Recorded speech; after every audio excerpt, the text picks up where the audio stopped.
গতকালকে জিএসটির council meeting হয়েছে দিল্লিতে এবং অনেক কিছু এখানে স্যারও দিয়েছে, যেগুলো কি বলবেন সেই সাবেক জিএসটি মিটিংটা নিয়ে? না, অত্যন্ত আনন্দের বিষয়। আমরা মাননীয় প্রধানমন্ত্রীজি একটা ইঙ্গিত উনি দিয়েছিলেন এবারের 15ই আগস্টে ওনার যে ভাষণ লালকেল্লা থেকে, এবং সেটাই আমরা দেখলাম কালকে আমাদের মাননীয় অর্থমন্ত্রী সীতারামনজি ঘোষণা দিলেন।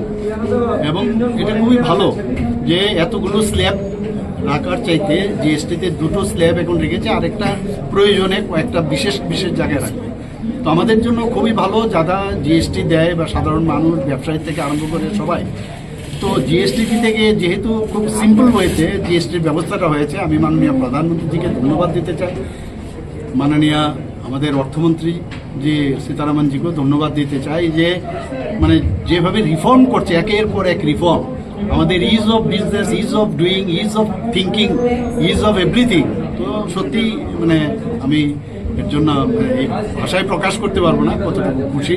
On behalf of Tripura I would like to thank our honourable prime minister. মূলত কারা লাভ হবে?